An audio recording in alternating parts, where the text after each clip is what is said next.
Okay, we are live. Thank you so much, Sherry, for coming to do this interview with us. I'm so excited to have you here. Yeah, I just wanted to let the crowd know what your role is and your situation with your professional capacity. Yeah. So thank you for having me and interviewing me. That's very cool. So I'm Sherry Bradley and I'm a CEO and owner of New Life 360 and also Love Health. It stands for longevity, optimization, and vitality. So yeah, I opened New Life 360 in 2018. So it's going on 8 years and here we are. Yeah, wonderful. So, for those who are tuning in, wanted to know what originally brought you into social work and the mental health field. I have a lot of background in my own personal journey in mental health. So I have been in and out of counseling really since I was 10 years old. And a lot of people were on the other side of the chair that I was sitting on and helping me in my journey. And so just being in and out of counseling and therapy and also, just having my own issues throughout life, whether they were mental health or I've recovering from substances. I'm on a 25-year journey there and somebody was always on the other side of the door or the seat that I was sitting in that helped to pour into my life, and that inspired me when my life changed and took a shift for the better. I would say uh, I started to gain such a passion for helping other people, so for giving back and helping other people. So that was I just wanted to be one of those that were also on the other side of the seat for other people to come and get the help that they needed. Yeah, wonderful. Thank you for sharing that. And, you know, I just completed my undergrad, and during my internship, me and my internship supervisor on site, we were talking about the parallel process, and you explained that very well. It's the same for me too. I had a lot of people who poured into me and helped me get well, and now I'm so excited for this field of social work. Okay, so what did your education journey look like? Well, it started in my education journey started in 2002. I got my associate's degree in computers. Okay. So nothing to do with mental health, but I had thought about it at the time. I just didn't feel I was able and capable. I didn't have enough confidence in myself back then. But then in 2007, I was really inspired to go back to school and get my bachelor degree. So I went for psychology actually. Oh. Wanted to be a psychologist, but to be a psychologist is quite the undertaking. And I started school later on. I didn't start, my bachelor degree until I was 40 years old. And so I took a look at what it was going to take to be a psychologist. And you pretty much got to go all the way for your PhD or some sort of doctorate in that field. So by the time I was done with my bachelor degree, I shifted over to social work. So my master's degree is in social work. And two, I would interview people and I would be like, well, different social workers and different psychologists. And I asked them, would you do it differently? What are the benefits of being in this field? Right. And so I got some different perspectives about their journey, which helped me make a little bit more of an educational decision of what to do for my master's degree. So I chose social work for my master's degree because it definitely gives a much broader, band of what you can do with social work rather than just staying in a psychology field. You're pretty much bound to private practice or practicing on your own, where social work, you can do micro or macro.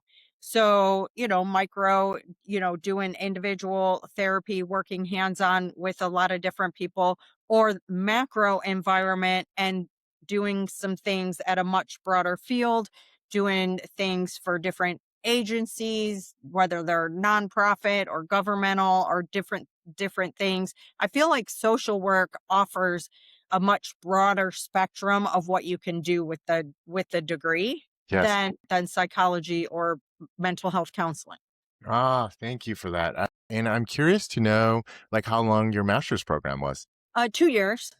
Okay, wonderful. And so after you got your master's degree, what was kind of like the pathing there right after you got out of school and was like, did you go straight into like working at a private practice to get your hours and what did that look like? I worked for a couple of substance abuse agencies, outpatient agencies. So I worked there as a clinician and did group therapy, did some individual therapy in in those type settings, but mostly it was group therapy. It was either intensive outpatient or outpatient therapy for people. And so I was a clinician as I was completing my hours as a limited licensed. I know they call it different things in different states. I'm not sure what they call it in California, but in Michigan it was limited license. In Florida here, they call it registered social work intern, master social work intern. Yes. So they call it different things in different states, but everybody's got to, get their hours in order to get fully licensed. Mhm. Correct. Yes. Over here, we call it ASW. So I think it's associate social worker. Okay. But don't go beyond that. I'm still kind of new to this thing, still kind of doing a lot of research and stuff. But it is labeled ASW. I'm just not 100% on what the A stands for, but same thing. We register as soon as we get our masters, and then we start accruing our hours for licensing. And actually, speaking of licensing, why a license in to become a licensed social worker? Again, I think it provides a broader spectrum of what you can do. Without a license, you can work in like schools, you can work in different agencies that just require a master's degree, but you can't go everywhere and you can't do everything without a license. And when it comes to if anybody ever wants to have a private practice or be out on their own, you're required to get your license because it's mandatory by the insurance companies. So if you're going to accept insurances in any way, you have to be licensed to be credentialed. Nice. Okay. Good. Mhm. Also, what kind of roles did you work before getting into your private practice business? Okay. So again, those were clinician jobs, therapist jobs. But before, like when I was in school, I had some different jobs in the past. Which I feel like benefited me when it comes to starting a business. So I've had like at least 10 years in bookkeeping. Oh, wow. Yeah, before I did any kind of social work, I was a bookkeeper for different businesses. My mom taught me bookkeeping, and then I worked for an attorney as well, a general practice attorney. So I knew some laws. I feel like some of those things has helped me know some logistics, definitely business things when it comes to bookkeeping and those kinds of things. Yeah. Nice. Okay. And so now we're kind of getting into your business background. What was it like starting your business if you didn't have like a whole business background to begin with? Well, it was not easy, but I feel like starting a private practice. So I have to say this because I feel it's an important part of my story. Is I'm a believer. I'm a believer in God. And I feel like starting a private practice was a calling on my life, which put me in school in 2007. And I had this calling to South, and and open a private practice since 2007, but that was an 11-year journey. And then I feel like when I came down here to Florida, I worked as a clinician in a couple different places, but then I felt like it was time. It was time to start my own. And by all means, it wasn't easy, not at all. I didn't know what I was doing or how to do it, but I figured I'm a pretty smart person and I'll figure it out. And I'm pretty determined and resilient, and I will figure it out. Let's Right? go. Yes. So by all means, it wasn't easy. I had no idea what I was doing. I got a building with some office spaces in it that I rented out, and I just I just started doing it. I just started figuring it out. I was on the computer. I spent probably 14 hours a day in the beginning building my practice, being on the computer, researching, what do I do? How do I do it? Getting credentialed. How do I get credentialed? How do I do I need a medical biller? How do I do I tried medical billing at first, doing it myself. And then I found a medical biller because I did not know what I was doing. And so luckily I was able to find a good medical biller. She was in my business networking group. So I just talked to her, and it's nice when you meet somebody and you get to know somebody, and you're like, this is what you do. You have 25 years experience. You're hired. You're hired. Yeah. Yeah, yeah, yeah. Oh, how cool. Okay. And so as you figured out how to put all these pieces together, and like you said, it was an 11-year process, how did you start building your client base? When I opened my practice, I just started networking. So I went to different business networking. There's the charters in the area that, and different agencies. I would go and shake hands, and I did meet and greets, and I did health and wellness talks at my agency, and just got messages out there. I did Google ads, I did Facebook ads, I had a website built. I did all the things. So I would say in the beginning, it's a lot. If you're starting fresh and you have no brand, it's a lot.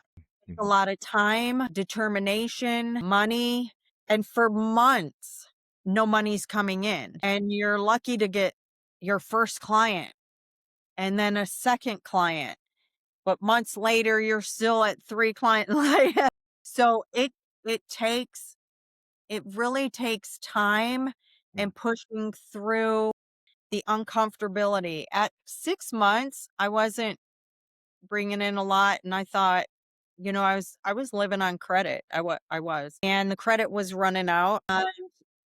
I talked to who's one of my very good friends. She's a multimillionaire and my business coach, my current business coach now. And I was talking to her about it, and I said, well, I think it's just time for me to call it a day and, pat myself on the back and be like, you gave it your all. Um, And I was proud of myself and didn't feel like I failed in any sort of way. But I had to be real with the situation. Like, there was just not enough. And she was like, oh no, you ain't come this far to let it go now. You're gonna push through you're gonna push through. You're gonna be all right. And I was just like, yeah, that sounds really good, but when the money's out, the money's out. I'm gonna go get a job. oh yeah. And things just started turning around, and got a few more clients and a few more clients, but it was slow. That first year and a half to 2 years, it was a very slow build, right? Mhm, mhm. But then it was after 2 years, it was pretty good. So, when business people talk about that it takes a couple years to build a business and a brand, it does. It absolutely does. So, do you have the fortitude? Do you have the heart? Because there were nights that I spent crying and feeling hopeless. Yes. And those were that was part of the process, right? And I didn't wanna give up, and I didn't, and I hung in there, and luckily, things just shifted, and it took a better turn, and here we are today. All smiles and like just grinding, you know? That I love that. That's so inspiring. Thank you for sharing that part of your history with us. I did have an additional question going back to your mentor. This wasn't a question that was listed, but I'm so curious as to how that relationship kind of developed for you, because a lot of us master students are kind of like still just figuring out, who our people are, and we're barely just meeting like professionals and starting to kind of almost waddle through this thing we call life and try to Right. understand how to build those relationships. And I'm so curious to know how that all developed for you with your mentor. Well, honestly, she's my sponsor. She's my 12-step sponsor in the program.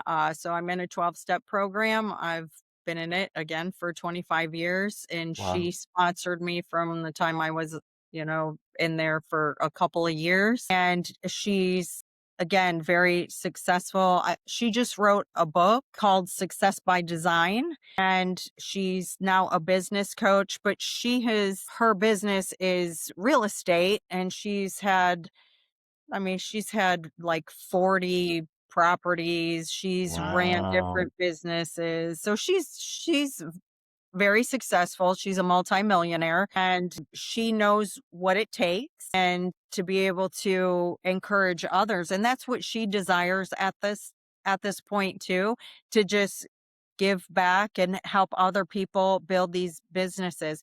And that's what I find too, is that now I'm out there in the health and wellness field, and I'm connecting with other people who want to inspire other people. And that's where I'm at too. I want to do more professional development and not so much the micro work as much as getting into that. I don't know if I'd call it macro, but some, what do you call it? Meso work with helping other professionals gain what they need and inspire them, teach them, educate them. I have a lot of tools in my toolbox. Right. So whatever I can do to help out other up and coming professionals, and I do that like at New Life 360, I take student interns. Very nice. And quick little question, side note kind of thing there is, you take like bachelor's and master's level students. Is that how that works with your? I well, I take master's level students. Okay, okay, cool. That's exciting. Thank you for sharing that too, because You know, it's something I aspire to do, actually. I just like, I always feel like I want to hype people up, and I'm starting to get kind of good at it, right? And I'm like, oh, that's kind of cool, you know? And I know what it feels like to be a full time student, a full-time, work, and just trying to grind through this thing, and it gets a little dicey, right? I get a little, in places where like, am I doing the right thing? Should I still be doing this? I just, and then I kind of lose a little bit of hope and I lose a little bit of steam. But luckily, I've built up a circle of people that I trust, and it's not, like kind of like you and your relationship with your people, and they've really helped to pull me through. And I think it's really important to start like this process of building those people around you, and man, I feel so blessed to be in contact with someone like you, because I feel like I can reach out and be like, hey, I'm kind of going through this puzzle here with school, or I'm thinking about starting a business, and what are some ideas you got on that, right? And so awesome. Okay, next question. Does What are the pros and cons of a private practice? So I wrote these down because I wanted to make sure that I've got quite a bit, because there's a lot of pros and a lot of cons. Ah, So it's being able to weigh some of those things. Financial freedom, definitely. Again, not in the beginning, and I wouldn't look for large profit margins, but rather sometimes they're large and sometimes they're not when it comes to that in the agency that people build. So I have 8 therapists who work for me. So I'm not doing all the heavy lifting anymore. I was doing the heavy lifting in the beginning where I was carrying a very large caseload and I had to see as many people, and that's what I did.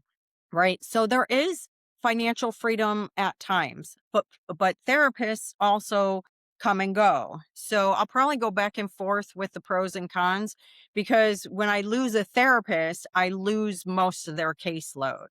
Some people switch over. They're not allowed to take anybody with them. It's illegal and it's against their contract that they sign with me. So, but, you know, they find other avenues or want to go do things on their own. So people come and people go, which then that takes a hit. I take a hit business wise. So I got to take the hit. But at the same time, I'm not punching a clock, right?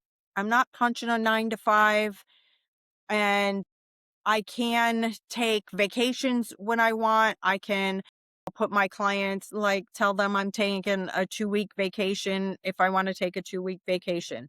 I have at times taken a sabbatical and for like 3 months and not seeing clients at all, because we got to be careful with burnout.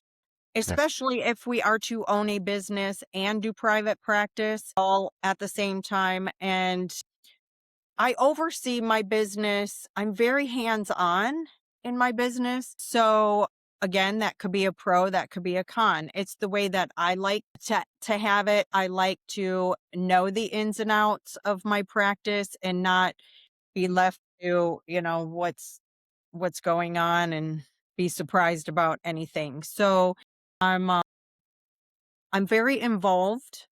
I do supervision, I do staff meetings, getting off track a little bit. So the pros: flexibility, again, not punching a clock, no boss. I Yeah. am my own boss. You are the boss. Yes. I am.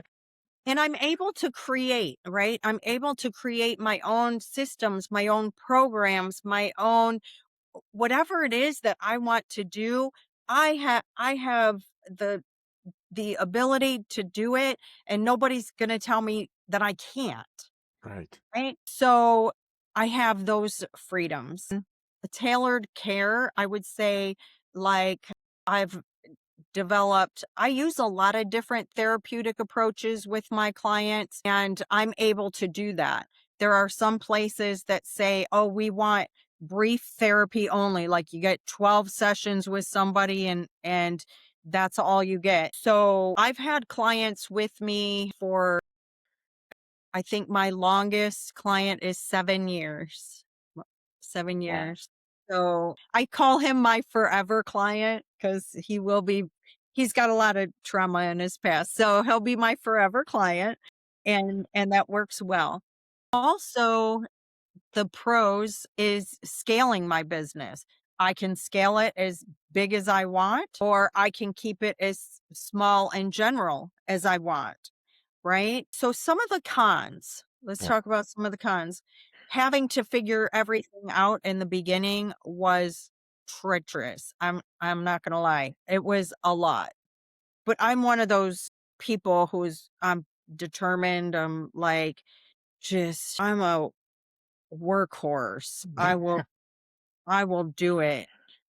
And whatever it takes. I'm a whatever it takes kind of person. Again, one of the cons is also financial hardship. So, COVID came, there was a little bit of a down shift. I did not close my agency. Luckily, during COVID, I do live in Florida, in which we kept the doors open to a lot of things over here. But financial unpredictability is part of that. Like, there is a ebb and flow of the finances. Therapists coming and going, it always breaks my heart when somebody leaves because I get connected, and so there's always that. But I've also supported them in their journey Yeah, because I'm not the end all be all, right? They have their own journey of where they want to take their career, and I've supported them in that. wonderful. So I would say also always having to be the responsible one, always making sure that all the I's are dotted, all the T's are crossed, all the administrative. I have an administrative assistant, but I still have to make sure she's getting things done right. Everything falls on me at the end of the day, Right. right? So just and then there's the risk of burnout when it comes to carrying the heavy load sometimes. So it can be a lot. Staff management, but I would say, like, where I'm at now, I'm 8 years in. New Life 360 has been open for 8 years. Wow. I only work 3 days. Out of the week. Out of the week, yes. Mm, I don't work on Wednesdays, I don't work on Fridays. I go in, I have staff meetings every other Friday from 11 to 12. Sometimes I stay home and do them, sometimes I go to the office and do them, but I carry a much lighter caseload and just make sure all the office things are working pretty well. So, wow, that's there's that freedom, yeah. amazing. So, like, I've seen authors write about the 3-day work week or something like that. It actually exists. I'm having a tangible experience with someone who lives that way now and works that way. So, wow, that's actually really inspiring. A quick pivot on the questioning. How long did it take you to get to that 3-day work week?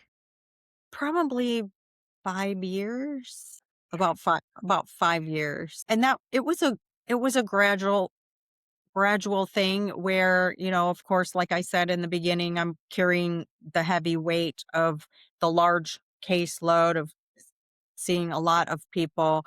And eventually over time, it just shifts. Now, also, the office space that I had in the beginning was a smaller office space, and I've grown offices. Wow. So I've moved from one of the smaller buildings where I rent where I lease my building to a larger building, twice the size, and have twice as many things going on, of course, therapists and everything, right? And now that's gotten me to that place to where I work 3 days Wow, that because is so cool.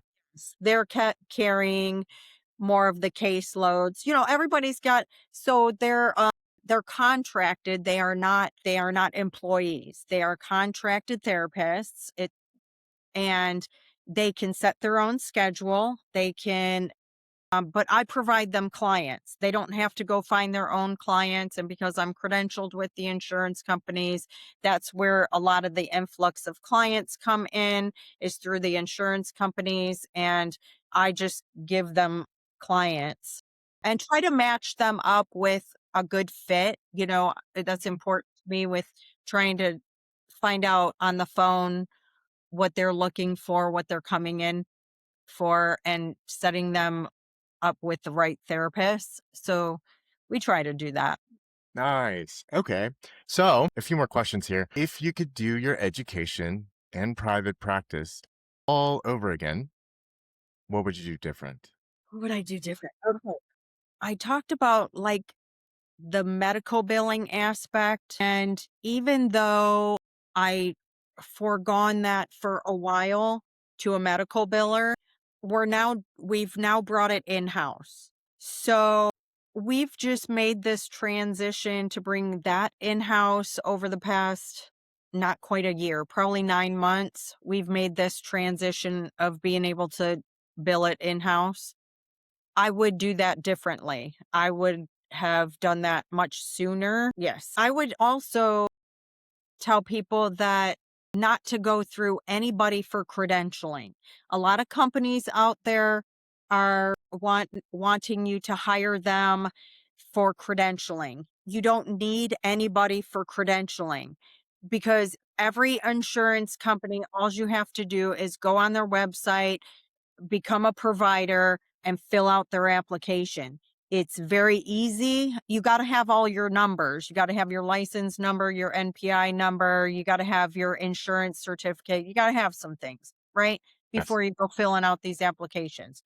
But that's one thing I would encourage people to not really like hire anybody to do that stuff. It's really just filling out an application. Good point. Good tip. Another some mistakes, early mistakes that I could I would like to share is not signing any contracts with any companies like EHR companies. So your electronic health records, it's good to have electronic health records. In the beginning, I had signed 1-year contracts with certain companies, hated the program and had to buy my way out because I hated it so much. I didn't want it anymore. So I would say don't sign any contracts without a trial basis and knowing what and getting feedback on proper EHR programs, billing programs, things like that to for that. Then being the hiring process of hiring therapists, I would say there were times that I hired people under urgency, like, oh my gosh, I need another therapist because I have a wait list that's this long and we need to get these people seen. And I've made hiring mistakes, not hiring the right people rather than being patient and really being selective. Also overseeing things a little bit better.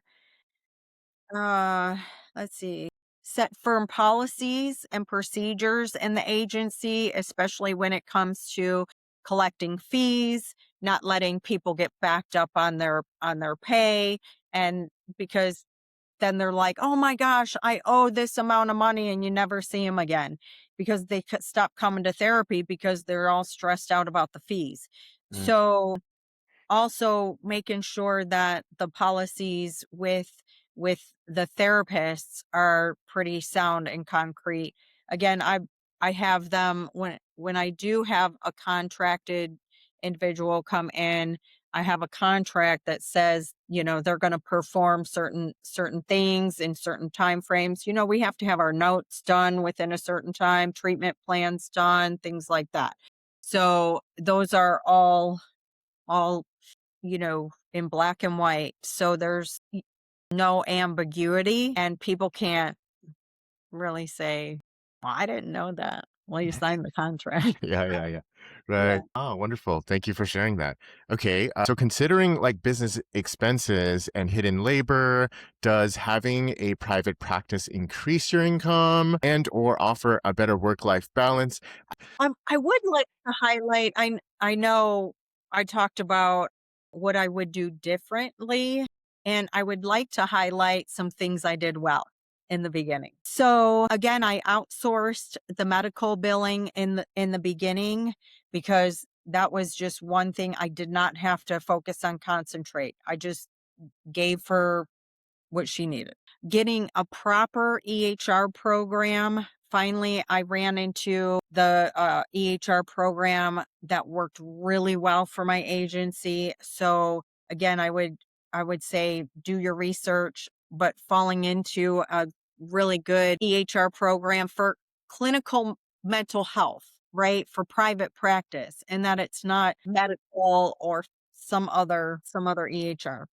Marketing ads and website development, I feel was early on with that marketing piece. We did really well. I'm updating my website now, but 8 years ago, it was a great website. it's just going through some updates right now. I worked with student interns that helped with a variety of tasks. So bringing in some people that helped me do some things was very helpful. I joined business networking groups, networked with other agencies. So this was all the building part, right?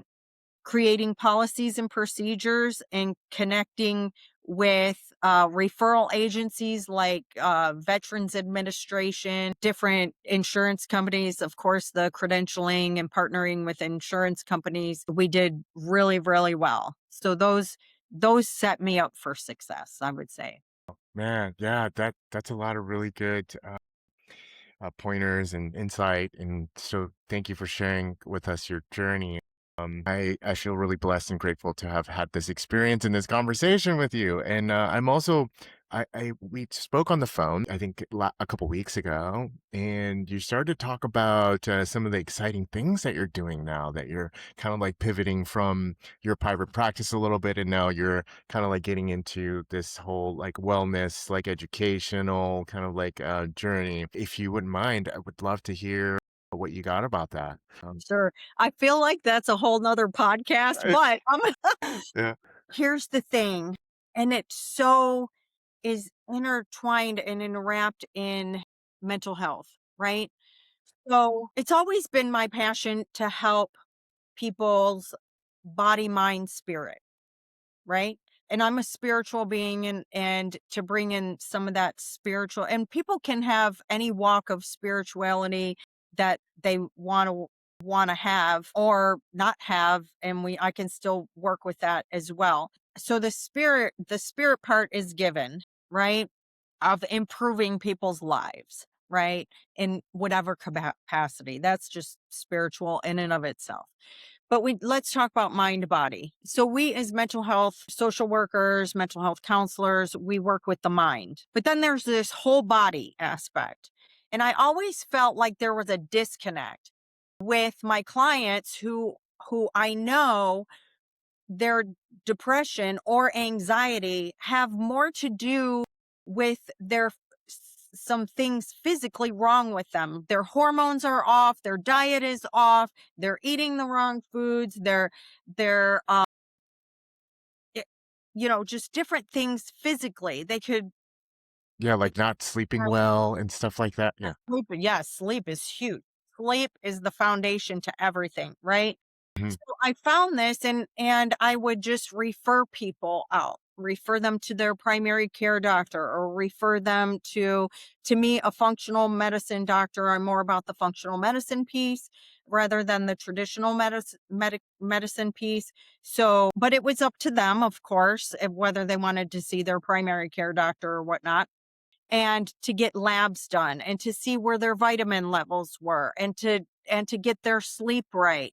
So there was a disconnect where now I have created Love Health. It's called Love Health, meaning longevity optimization vitality.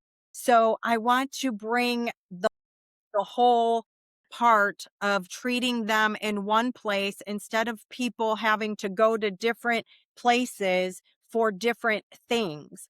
I do have, so I'm working with a functional medicine doctor who's working with Love Health. She's going to do the labs and the comprehensive review of findings when it comes to the physical health. I'm going to work on the mental health, the nutritional coaching, the health coaching, and all the other parts, and walk people through this, because it's not here you go, here's your plan, go do it, right? We got to see 30 days from now, how's your plan working? Are you noticing any changes? Are there any shifts and whatnot, right? So this is walking people through a program to help them in their journey. Wow. Maybe their nutritional plan, they can't do it. Maybe they can't find time to cook 3 times a day, like what that looks like, and to be able to help people out and get them to a place of success in their health journey, mental health, physical health, and spiritual health. So we're gonna wrap it all up. So that's where I'm at with the new company. Hey, that's amazing. It's like, so you know what that reminds me of, and we'll wrap this up in a little bit, is I remember when I first started my associate's program, and I was talking with one of my hands down favorite professors, one of them, not the hands down favorite, but I have like a whole bunch of them. And this individual was talking to me about integrated care. And that's exactly what you're describing here. It's like this full scope of the biopsycho social spiritual, right? Where it's like understanding mental health and bringing in the physical health and then like integrating that care together. And I think that that is so amazing because not only do you get the full scope of what's going on with the mental health, but you don't have to send them to a brand new stranger and they have to ask you all the questions over again. And sometimes people get busy and they can't catch up on all the notes because healthcare, we get a lot of people, and sometimes we don't have enough time to be able to review all of the notes all as accurately as possible. And so you covering all the aspects from all corners provides this more complete kind of care. Ah, that is so amazing. Well, Sherry, thank you so much for giving us your time. This was an amazing interview, and I look forward to doing a whole nother podcast about your wellness journey, you know? I would We love gotta go. to. Yeah.